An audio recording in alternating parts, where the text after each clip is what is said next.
Hello welcome to Kerala stock market guide. അപ്പം എന്തുണ്ട് വിശേഷം? എല്ലാം സുഖമായിട്ടിരിക്കുകയാണ് ഞാൻ വിശ്വസിക്കുകയാണ്. സോ ആദ്യമേ ഒരു കാര്യം ഞാൻ വ്യക്തമായിട്ട് പറയുകയാണ്.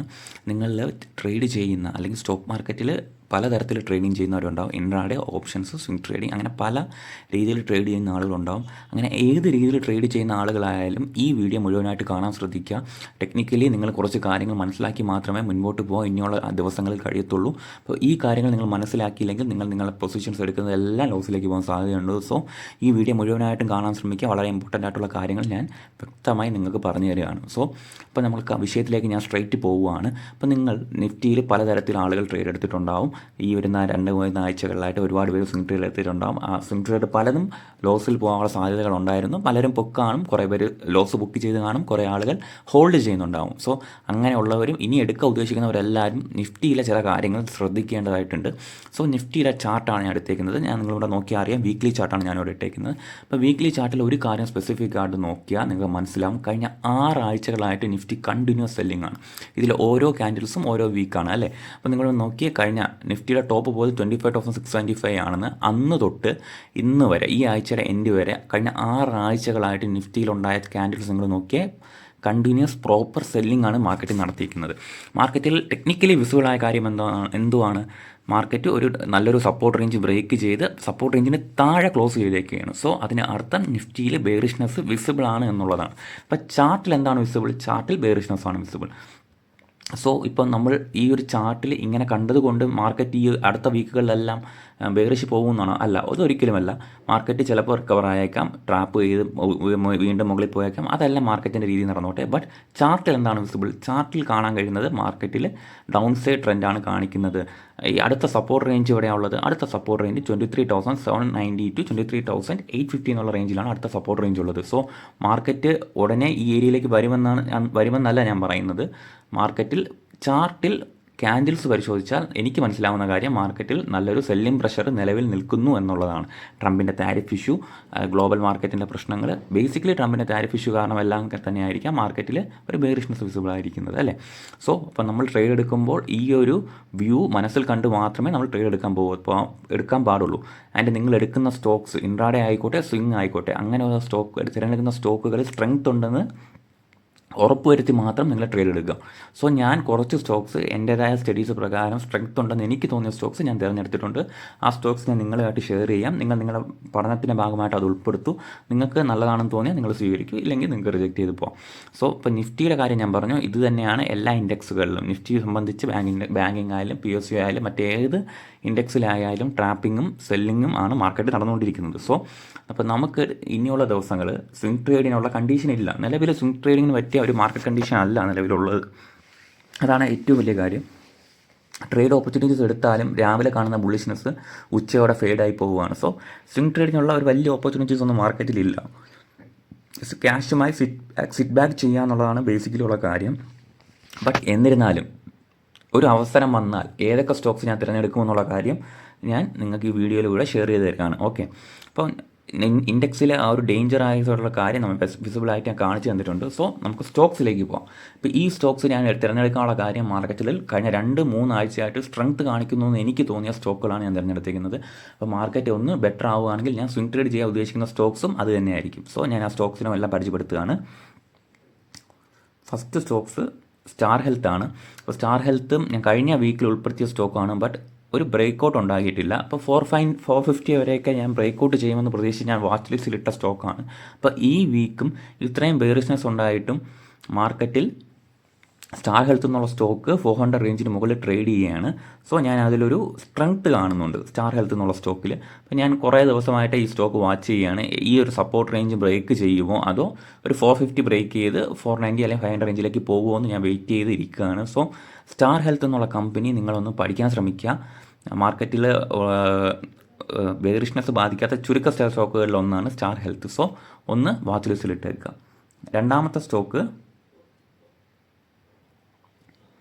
സ്റ്റാർ സിമൻ്റ് ആണ്. നിങ്ങൾക്ക് പലർക്കും നമ്മളെ ടെലിഗ്രാം ഗ്രൂപ്പിലുള്ളവർക്ക് അറിയായിരിക്കും, നമ്മൾ ട്രേഡ് ചെയ്ത സ്റ്റോക്കാണ്. സോ അക്കാര്യം കൂടെ ഞാൻ ഒന്ന് പറയാം. നമ്മുടെ ടെലിഗ്രാം ഗ്രൂപ്പിൽ ജോയിൻ ചെയ്യാത്തവർ നമ്മുടെ ലിങ്കിൽ കമൻറ്റ് ബോക്സിൽ ലിങ്ക് കൊടുത്തിട്ടുണ്ട്. കഴിയുന്നവർ ഒന്ന് ജോയിൻ ചെയ്യാൻ ശ്രമിക്കുക. നിങ്ങൾക്ക് ലൈവായിട്ടുള്ള ട്രേഡിംഗ് അപ്ഡേറ്റ്സ് എല്ലാം ഞാൻ അതിലിടുന്നതായിരിക്കും. ഓക്കെ, അപ്പോൾ സ്റ്റാർ സിമെൻറ്റ് നിങ്ങൾ നോക്കിയ സ്റ്റാർ സിമെൻറ്റും ഈ വീക്ക് പോലും നല്ല സ്ട്രോങ് ക്ലോസിങ് തന്നേക്കാണ്. മാർക്കറ്റെല്ലാം ബേറിഷ് ആയിട്ടിരിക്കുമ്പോഴാണ് സ്റ്റാർ സിമെൻറ്റ് ഇത്രയും സ്ട്രോങ് ആയിട്ടുള്ള ക്ലോസിങ് തന്നേക്കുന്നത്. നമ്മൾ ട്രേഡ് എടുത്ത സ്റ്റോക്കാണ്, ട്രേഡ് എടുത്ത് പ്രോഫിറ്റ് ബുക്ക് ചെയ്ത സ്റ്റോക്കാണ് സ്റ്റാർ സിമെൻറ്റ്. 267 റേഞ്ച് വരെ പോയിട്ട് സ്റ്റോക്ക് താഴെ വന്നിരിക്കുകയാണ്. അപ്പം സ്റ്റാർ സിമെൻറ്റ് എടുത്തപ്പോഴെല്ലാം ഞാൻ ടെലിഗ്രാം ഗ്രൂപ്പിൽ അപ്ഡേറ്റ് ചെയ്തിട്ടുണ്ടായിരുന്നു. അപ്പോൾ ഇനിയും ജോയിൻ ചെയ്യാത്തവർ ഒന്ന് ജോയിൻ ചെയ്യാൻ ശ്രമിക്കുക. അപ്പോൾ ലിങ്ക് ഞാൻ കമൻറ്റ് ബോക്സിൽ വ്യക്തമായിട്ട് കൊടുത്തിട്ടുണ്ട്. ഓക്കെ, അപ്പോൾ ഡേ ചാർട്ട് ഞാൻ പോവുകയാണ്. ഡേ ചാർട്ട് നോക്കിയാൽ നിങ്ങൾ മാർക്കറ്റിൽ ഒരു ബ്രേക്ക് ഔട്ടിന് ശേഷം കഴിഞ്ഞ 4 ദിവസമായിട്ട് ഒരു കൺസോളിഡേഷൻ സ്റ്റേറ്റിലാണ്. ഇപ്പോൾ സ്റ്റാർ സിമെൻറ്റിൻ്റെ ഫ്യൂച്ചർ മൂവ്മെൻറ്റ്സ് നമുക്ക് വാച്ച് ചെയ്യാം. അപ്പോൾ ഞാൻ ഈ സ്റ്റോക്ക് സ്വിംഗ് ട്രേഡിന് വേണ്ടി കൺസിഡർ ചെയ്യുന്നുണ്ട് വീണ്ടും. അപ്പോൾ നിങ്ങളും ഇതിനെക്കുറിച്ചൊന്ന് പഠിക്കാൻ ശ്രമിക്കുക. Star Cement.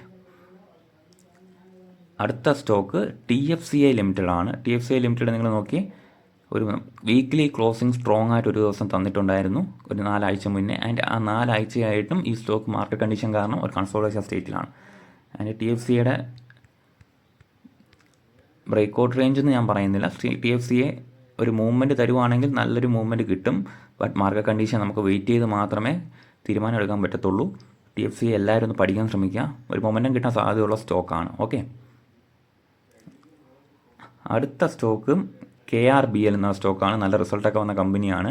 നിങ്ങൾ മന്ത്ലി നോക്കിയാലും നല്ലൊരു ബ്രേക്ക് ഔട്ട് കാര്യമാണ്. ഒരു മൊമെൻറ്റം സ്റ്റോക്കിനുണ്ട്. നിങ്ങൾ നോക്കുകയാണെങ്കിൽ കഴിഞ്ഞ ആഴ്ചത്തെ ഈ വീക്കിലെ ക്ലോസിങ് നോക്കിയേ നല്ലൊരു ബുള്ളിഷ് എൻഗൽഫിംഗ് ക്ലോസിങ് KRBL എന്ന് പറഞ്ഞ സ്റ്റോക്കിൽ തന്നിട്ടുണ്ട്. ഇപ്പോൾ നമുക്ക് ഡേ ചാർട്ട് കൂടെ പോകാം. ഡേ ചാർട്ട് നോക്കുകയാണെങ്കിലും KRBL എന്ന് പറഞ്ഞ സ്റ്റോക്ക് സ്ട്രോങ് ആയിട്ടും ഒരു ക്ലോസിങ് തന്നിട്ട് നിൽക്കുകയാണ്. അപ്പോൾ ഒരു മൊമെൻറ്റത്തിലേക്ക് ഈ സ്റ്റോക്ക് പോകുമില്ലെന്ന് അടുത്ത മൺഡേ ടു ട്യൂസ്ഡേ ദിവസങ്ങളിലെ ട്രേഡിംഗ് സെഷൻസിൽ നമുക്ക് വ്യക്തമാവും. അപ്പോൾ KRBL ഉള്ള കൂട്ടത്തിൽ സ്ട്രോങ് ആയിട്ടുള്ള സ്റ്റോക്കാണ്. ഒന്ന് പഠിക്കാൻ ശ്രമിക്കുക. ഓക്കെ, അടുത്ത stock KVAR Kiran clothing limited എന്ന് പറഞ്ഞ കമ്പനിയാണ്. ഇതിൻ്റെ നിങ്ങൾ നോക്കിയാൽ ഇതൊരു ബേസ് റേഞ്ച് ഉണ്ടാക്കി ബേസിൽ നിന്ന് സ്റ്റോക്ക് അപ്പ് പോകുമായിരുന്നു. നിങ്ങൾ നോക്കി ഇതിൻ്റെ അപ്സൈഡ് മൂവ്മെൻറ്റ് നന്നായിട്ടുണ്ടായിരുന്നു. അവിടെ നിന്നെല്ലാം ഡൗൺ സൈഡ് വരികയാണ്. ആൻഡ് 400 റേഞ്ചിൽ സ്റ്റോക്ക് ഒരു സ്ട്രോങ് ആയിട്ടുള്ള ഡിമാൻഡ് ഏരിയ ക്രിയേറ്റ് ചെയ്തു. ആൻഡ് ആ ഡിമാൻഡ് ഏരിയയിൽ നിന്ന് സ്റ്റോക്ക് അപ്സൈഡ് പോയി ആ ഒരു 548 റേഞ്ചിൽ സ്റ്റോക്ക് കൺസോളിഡേറ്റ് ചെയ്യുകയാണ്. അപ്പം ഈ ഒരു ഏരിയ ഒരു 560 റേഞ്ചിന് മുകളിൽ സ്ട്രോങ് ക്ലോസിംഗ് എല്ലാം കിട്ടിയാൽ മേ ബി ഈ സ്റ്റോക്ക് 600 റേഞ്ചിലോട്ടൊക്കെ ഫ്യൂച്ചറിൽ പോകാൻ സാധ്യതയുണ്ട്. അപ്പോൾ ആൻഡ് ഈ ഒരു നിഫ്റ്റിയിലെ ബെയറിഷ്നെസ് നോക്കുകയാണെങ്കിൽ തന്നെ ഒരു 2 വീക്സ് ആയിട്ട് ഈ സ്റ്റോക്ക് ഈ ഒരു റേഞ്ചിൽ ഹോൾഡ് ചെയ്ത് നിൽക്കുന്നുണ്ട്. ഒരു ബയേഴ്സിൻ്റെ ഒരു പ്രസൻസ് ഇവിടെ വിസിബിളാണ് ഈ സ്റ്റോക്കിൽ. ഒന്ന് വാച്ച് ലിസ്റ്റിലിട്ടേക്കുക. KVAR Kiran clothing limited. അടുത്ത സ്റ്റോക്ക് ജീനസ് പവർ ആണ്. നമ്മൾ ട്രേഡ് എടുത്ത സ്റ്റോക്കാണ്, പ്രോഫിറ്റിൽ ഇറങ്ങിയ സ്റ്റോക്കാണ്. ജീനസ് പവർ ഞാൻ ടെലിഗ്രാം ഗ്രൂപ്പിൽ അപ്ഡേറ്റ് ചെയ്തിട്ടുണ്ടായിരുന്നു ട്രേഡ് എടുക്കാൻ നേരത്ത്. ആൻഡ് സ്റ്റോക്ക് ഒന്ന് ഡിമാൻഡ് ഏരിയയിൽ വന്നു. ഇന്നലെ നല്ല എക്സലൻ്റ് ആയിട്ടുള്ള റിസൾട്ട് ജീനസ് പവർ പുറപ്പെടുവിച്ചിട്ടുണ്ട്. ആൻഡ് ഈ സ്റ്റോക്കിൽ ബയേഴ്സ് പ്രസൻസ് ഉണ്ടാവാൻ സാധ്യതയുണ്ട്. ഇപ്പോൾ മാർക്കറ്റും കൂടെ എല്ലാം നല്ല രീതിയിൽ പെർഫോം ചെയ്യുകയാണെങ്കിൽ ഈ സ്റ്റോക്കും പെർഫോം ചെയ്യാം. ഇപ്പോൾ ജീനസ് പവർ ഒന്ന് പഠിക്കാൻ ശ്രമിക്കുക. നല്ല റിസൾട്ട് വന്നിട്ടുണ്ട്. സ്റ്റോക്കിൽ നല്ല മുന്നേറ്റം ഉണ്ടാവാം മേ ബി. അപ്പോൾ നമുക്കിതൊന്ന് പഠിച്ചാൽ നല്ല രീതിയിൽ മേ ബി ഒരു പ്രോഫിറ്റബിൾ ആയിട്ട് ട്രേഡ് ഇതിൽ നിന്നുള്ള ഓപ്പർച്യൂണിറ്റി കിട്ടാൻ സാധ്യതയുണ്ട്. Genus power infrastructure limited. അടുത്ത സ്റ്റോക്ക് പരദീപ് ഫോസ്ഫേറ്റ് ആണ്. പരദീപ് നമ്മൾ കുറേ ദിവസമായിട്ട് വാച്ച് ചെയ്യുന്നുണ്ട് ഞാൻ. ബട്ട് സ്ട്രോങ് ആയിട്ടൊരു മൊമെൻറ്റം ഇതുവരെ ക്യാച്ച് ചെയ്തിട്ടില്ല. ഒരു ചെറിയ ബ്രേക്ക് ഔട്ട് വീക്ക്ലിയിൽ നിങ്ങൾ നോക്കുകയാണെങ്കിൽ ചെറിയൊരു ബ്രേക്ക് ഔട്ട് ഉണ്ട്. ആ ബ്രേക്ക് ഔട്ടിന് ശേഷം മാർക്കറ്റ് ഹോൾഡ് ചെയ്യുകയാണ്. 233 മുകളിലൊക്കെ ആയിരിക്കും മൊമെൻറ്റം ഉണ്ടാവുക. കഴിഞ്ഞ നിഫ്റ്റിയിലെ ഒരു ബെയറിഷ്നെസ് ഈ സ്റ്റോക്കിനെയും ബാധിച്ചിട്ടുണ്ട്. സ്റ്റോക്ക് ഒരേ റേഞ്ചിൽ ഒരു 220 മുകളിൽ ഇങ്ങനെ കുറേ ദിവസമായിട്ട് ട്രേഡ് ചെയ്യുകയാണ്. പരദീപിൽ എന്ത് സംഭവിക്കുമോ നമുക്ക് പഠിക്കാൻ ശ്രമിക്കാം. ഓക്കെ, അടുത്ത സ്റ്റോക്ക് ഏഷ്യൻ പെയിൻറ്റ്സ് ആണ്. ഏഷ്യൻ പെയിൻറ്റ്സ് നിങ്ങൾ നോക്കുകയാണെങ്കിൽ ഒരു നല്ല ഡൗൺ സൈഡ് കുറേ കാലമായിട്ട് Asian paints down side movement തരുമായിരുന്നു. ഒരു സ്ട്രോങ് സപ്പോർട്ടായ 206 ബ്രേക്ക് ചെയ്തപ്പോഴത്തേക്ക് ഈ സ്റ്റോക്ക് നല്ല രീതിയിൽ ഡൗൺ സൈഡ് തന്നു. ആൻഡ് ഡൗൺ സൈഡ് തന്നിട്ട് എന്ത് സംഭവിച്ചു, ഈ ഒരു സ്റ്റോക്ക് ഒരു ബേസ് ഉണ്ടാക്കുകയാണ്. പഠിക്കാൻ ശ്രമിക്കുക. ഏഷ്യൻ പെയിൻറ്റ്സിൽ ഒരു ബേസ് ഉണ്ടാക്കുന്നുണ്ട്. അവിടെ ഒരു അക്യുമുലേഷൻ നടക്കുകയാണ് ഒരു വലിയ. അപ്പോൾ ഈ അക്യുമുലേഷൻ്റെ ഭാഗമായിട്ട് അടുത്തൊരു ഡിസ്ട്രിബ്യൂഷൻ അല്ലെങ്കിൽ ഒരു അപ്സൈഡ് മൂവ്മെൻറ്റ് നമുക്ക് പ്രതീക്ഷിക്കാം ഏഷ്യൻ പെയിൻറ്റ്സിൽ. ഇപ്പോൾ ഏഷ്യൻ പെയിൻറ്റ്സിൻ്റെ മൂവ്മെൻറ്റ് നോക്കുകയാണെങ്കിൽ 2475 എന്നുള്ള റേഞ്ചിലാണ് ക്ലോസ് ചെയ്തേക്കുന്നത്. മാർക്കറ്റ് ഈ ഒരു റേഞ്ച് ബ്രേക്ക് ചെയ്യില്ല എന്നുള്ളത് വരുന്ന ദിവസങ്ങളിൽ അറിയാം. മാർക്കറ്റിന് സ്ട്രെങ്ത് ഉണ്ടോ ഇല്ലയെന്ന്. അപ്പോൾ ഏഷ്യൻ പെയിൻറ്റ്സ് എൻ്റെ വാച്ച് ലിസ്റ്റിലുണ്ട്. അപ്പോൾ നിങ്ങളും ഈ സ്റ്റോക്കിനെ കുറിച്ച് പഠിക്കാൻ ശ്രമിക്കുക. നല്ല രീതിയിലുള്ള അക്യുമുലേഷൻ ഇവിടെ നടക്കുന്നുണ്ട്. ഒരു വലിയ റേഞ്ചിലാണ്, വലിയൊരു ബേസ് ഇവിടെ ക്രിയേറ്റ് ചെയ്യുന്നുണ്ട്. Bigger the base bigger the breakout. അപ്പോൾ നല്ലൊരു ബേസ് ഇവിടെ ക്രിയേറ്റ് ചെയ്യുന്നുണ്ട്. വാച്ച് ലിസ്റ്റിലിട്ടേക്കുക. അടുത്ത സ്റ്റോക്ക് ഞാൻ തൈറോക്കെയറാണ്. ഞാൻ കുറച്ച് സ്റ്റോക്സ് ഇവിടെ ഹോൾഡ് ചെയ്യുന്നുണ്ട്. ഞാൻ ആകെ ഹോൾഡ് ചെയ്യുന്ന ഒരു സ്റ്റോക്കാണ് നിലവിൽ സ്വിംഗ് ട്രേഡിന് വേണ്ടി തൈറോക്കെയർ. അപ്പോൾ തൈറോക്കെയർ നിങ്ങളിവിടെ നോക്കിയാൽ അറിയാം നല്ല രീതിയിൽ ഒരു കൺസോൾട്ടേഷനാണ്. ഒരു കൺസോൾട്ടേഷൻ നടക്കുന്നതുകൊണ്ട് തന്നെ ഞാൻ ഒരു അപ്സൈഡ് മൊമെൻ്റ് ആണ് ഇതിൽ പ്രതീക്ഷിച്ച് ഞാൻ ഹോൾഡ് ചെയ്യുന്നത്. മാക്സിമം ചെറിയൊരു സ്റ്റഡിയുടെ ഭാഗമായിട്ട് കുറച്ച് സ്റ്റോക്ക് ഞാൻ വാങ്ങി ഹോൾഡ് ചെയ്യുകയാണ്. എത്രയും ബാഡ് മാർക്കറ്റ് ആയാലും ഒരു അപ്സൈഡ് ഞാൻ ഇതിൽ പ്രതീക്ഷിക്കുന്നുണ്ട്. സോ നിങ്ങൾ നിങ്ങളുടെ ഒരു സ്റ്റഡിയുടെ ഭാഗമായിട്ട് തൈറോക്കെയർ ഉൾപ്പെടുത്തുക. ഈ സ്റ്റോക്കിൻ്റെ മൊമെൻ്റ് ഒന്ന് പഠിക്കാൻ ശ്രമിക്കുക. ഇങ്ങനെയുള്ള കണ്ടീഷൻസിൽ മാർക്കറ്റ് എങ്ങനെ ബിഹേവ് ചെയ്യുന്നു എന്ന് പഠിക്കുക. അത് ഫ്യൂച്ചറിൽ നല്ല നല്ല ട്രേഡ്സ് കിട്ടാൻ നിങ്ങളെ ഹെൽപ്പ് ചെയ്യും. Okay, Thyrocare limited. അടുത്തത് ഹാരിസൺ മലയാളം എന്ന് പറഞ്ഞ കമ്പനിയാണ്. ടി എസ്റ്റേറ്റ്സ് ഒക്കെ ഉള്ള കമ്പനിയാണ്, നിങ്ങൾക്ക് അറിയാമായിരിക്കും. അപ്പോൾ ഹാരിസൺ മലയാളം ഈ ഒരു റേഞ്ചിൽ സ്ട്രോങ് ആയിട്ട് ട്രേഡ് ചെയ്യുകയാണ്. അപ്പോൾ നിങ്ങൾ നോക്കി ഒരു ഡൗൺ സൈഡിന് ശേഷം മാർക്കറ്റ് ഒരു അപ്പ് സൈഡ് ഈ ഒരു ഡിമാൻഡ് ഏരിയ, ഈ ഒരു ഡിമാൻഡ് സോൺ ഉണ്ടായി. ഇവിടെ നിന്ന് ഒരു ബയേഴ്സ് എല്ലാം ഇൻക്ലൂഡ് ആയിട്ടുണ്ട്. ആൻഡ് ശേഷം ചെറിയൊരു സോണിലാണ് മാർക്കറ്റ് ട്രേഡ് ചെയ്യുന്നത്. 260 എന്നുള്ള ഇന്നലെ നല്ലൊരു വോളിയത്തിൽ ബ്രേക്കൗട്ട് ചെയ്യാൻ നോക്കി, ബട്ട് മാർക്കറ്റിന് സ്ട്രെങ്ത് ഇല്ല. ബട്ട് നല്ലൊരു വോളിയം പ്രസൻസ് അവിടെ ഉണ്ട് 260. അപ്പോൾ ഈ ഒരു റേഞ്ചിന് മുകളിൽ ഈ സ്റ്റോക്ക് മേ ബി നല്ലൊരു അപ്സൈഡ് ഹാരിസൺ മലയാളം വരുന്ന വീക്സിൽ തരാം. അപ്പോൾ നമുക്ക് പഠിക്കാൻ സ്റ്റഡി പർപ്പസിന് വേണ്ടി ഈ സ്റ്റോക്ക് നിങ്ങൾ എടുത്ത് വയ്ക്കുക. ഹാരിസൺ മലയാളത്തിൻ്റെ ഫ്യൂച്ചർ മൂവ്മെൻറ്റ്സ് നമുക്ക് പഠിക്കാൻ ശ്രമിക്കുക. ആൻഡ് ഇതേപോലുള്ള സിമിലർ സെറ്റപ്സ് വരുമ്പോഴത്തേക്കും നിങ്ങൾക്കത് ട്രേഡ് ചെയ്യാൻ സാധിക്കും. സോ ഹാരിസൺ മലയാളം വാച്ച് ലിസ്റ്റിൽ ഇട്ടേക്കുക. അടുത്ത സ്റ്റോക്ക് സിങ്ക ലോജിസ്റ്റിക്സ് ആണ്. അതായത് ബ്ലാക്ക് ബക്ക് എന്ന് പറഞ്ഞ കമ്പനിയാണ് സിങ്ക ലോജിസ്റ്റിക്സ്. ഇവിടെ നോക്കിയാൽ അറിയാം പ്യുവർലി ഒരു എന്താ പറയുക പാറ്റേൺ ബേസ്ഡ് ട്രേഡിംഗ് ആണ് ഇവിടെ കാണുന്നത്. ഒരു റെക്ടാങ്കുലർ അല്ലെങ്കിൽ ഒരു ട്രെൻഡ് ലൈൻ ബ്രേക്കൗട്ട് നടത്തുകയാണ്. ആൻഡ് മാർക്കറ്റ് ഒരു ഇന്നലെയും മെനഞ്ഞാന്നുമായിട്ട് റീടെസ്റ്റ് ആണ്. ആ ഒരു സോണിൽ റീടെസ്റ്റ് ചെയ്യുകയാണ്. സോ 574 മുകളിലൊക്കെ ട്രേഡ് ചെയ്യുവാണെങ്കിൽ അടുത്തൊരു അപ്സൈഡ് മൊമെൻറ്റം ഞാൻ ഈ കമ്പനിയിൽ പ്രതീക്ഷിക്കുന്നുണ്ട് സിങ്ക ലോജിസ്റ്റിക്സിൽ. അപ്പോൾ നിങ്ങൾ ഇതൊന്ന് പഠിക്കാൻ ശ്രമിക്കുക, വാച്ച് ലിസ്റ്റിൽ ഇടുക. മാർക്കറ്റിലെ നല്ല വോളിയം ഒക്കെ വരുവാണെങ്കിൽ ഈ സ്റ്റോക്സിലും നല്ല മൂവ്മെൻറ്റ്സ് നമുക്ക് പ്രതീക്ഷിക്കാം. ആൻഡ് അടുത്തത് സംവി മൂവേഴ്സാണ്. സംവി മൂവേഴ്സിൻ്റെ മന്ത്ലി ചാർട്ട് എല്ലാവരും ഒന്ന് നോക്കണം കേട്ടോ. സംവി മൂവേഴ്സിൻ്റെ മന്ത്ലി ചാർട്ട് നോക്കിയാൽ അറിയാം ഇതൊരു വലിയ ബ്രേക്കൗട്ടാണ് നടന്നത് മന്ത്ലിയിൽ. ആൻഡ് 190 എന്നുള്ളൊരു ഏരിയ ബ്രേക്ക് ചെയ്ത ശേഷം ഈ സ്റ്റോക്ക് ഹൈ തന്നത് 762 എന്നുള്ള ലെവലിലാണ്. നിങ്ങൾ നോക്കി എന്തോരം മൂവ്മെൻ്റ് ആണ് ഒരു മന്ത്ലി ലെവലിൽ നിന്നുള്ള ബ്രേക്കൗട്ടിന് ശേഷം ഉണ്ടായെന്ന്. ആൻഡ് മാർക്കറ്റ് അവിടെ നിന്നും ആ മന്ത്ലി ക്യാൻഡിലാണ് ഇത്രയും മന്ത്ലി ബ്രേക്കൗട്ട് തന്ന ശേഷമാണ് ഒരു സ്റ്റോക്ക് ഇത്രയും ഡൗൺ സൈഡ് വരുന്നത്. അതുകൊണ്ട് തന്നെയാണ് ഞാൻ ഈ സ്റ്റോക്ക് പഠിക്കാൻ തീരുമാനിച്ചത്. ആൻഡ് അവിടെ നിന്ന് 751 നിന്ന് ഇപ്പം നിലവിൽ 190 റേഞ്ച് വരെയൊക്കെ ഈ സ്റ്റോക്ക് വന്നിരുന്നു. ആൻഡ് ഈ ഒരു ഏരിയ ഒരു ഡിമാൻഡ് ഏരിയ ആയിട്ട് വർക്ക് ചെയ്യുന്നു. 249 to 250 ഡിമാൻഡ് ഏരിയ ആയിട്ട് വർക്ക് ചെയ്യുകയാണ്. ഇന്നലെയാണെങ്കിൽ നല്ല രീതിയിൽ മാർക്കറ്റ് സെല്ലിൽ നടന്നപ്പോൾ സംവി മൂവേഴ്സിൽ നല്ല രീതിയിലൊരു ബൈയിങ് ആണ് നടന്നത്. 307 അത് ക്ലോസ് ചെയ്യുകയും ചെയ്തു. സോ ഒരു സ്ട്രോങ് സ്റ്റോക്കുകൾ ഒന്നായിട്ട് ഇപ്പം നിലവിൽ നിൽക്കുന്നത് സംവി മൂവേഴ്സാണ്. വരുന്ന ഡേയ്സിൽ ഈ സ്റ്റോക്കിൻ്റെ സ്ട്രെങ്ത് ഇതേപോലെ നിലനിൽക്കുമെങ്കിൽ നല്ല രീതിയിൽ 350 റേഞ്ചൊക്കെ ബ്രേക്ക് ചെയ്ത് പോകാൻ സാധ്യതയുണ്ട്. സോ നമുക്കിതൊന്ന് പഠിച്ചു വയ്ക്കാം. സംവി മൂവേഴ്സ്. അടുത്ത സ്റ്റോക്ക് നിങ്ങൾ നോക്കിയേ സൽസാർ ഇലക്ട്രിക് ആണ്. വീക്കിലിയിൽ നിങ്ങൾ നോക്കുകയാണെങ്കിൽ നിങ്ങൾക്ക് മനസ്സിലാവും ഈ സ്റ്റോക്കിൽ നല്ലൊരു ക്യാൻഡിൽ സ്റ്റിക്ക് പാറ്റേൺ ഉണ്ട്. ഒരു ബുള്ളിഷ് എൻഗൾഫിങ് ചെയ്ത് ഒരു എന്താ പറയുക ഒരു ബയേഴ്സിൻ്റെ പ്രസൻസ് വിസിബിൾ ആവുന്ന ഒരു ക്യാൻഡിൽ സ്റ്റിക്ക് പാറ്റേൺ നമുക്കിവിടെ കാണാൻ കഴിയും. അപ്പം ഒരു ബുള്ളിഷ് എൻഗൾഫിങ്ങും ഉണ്ട്.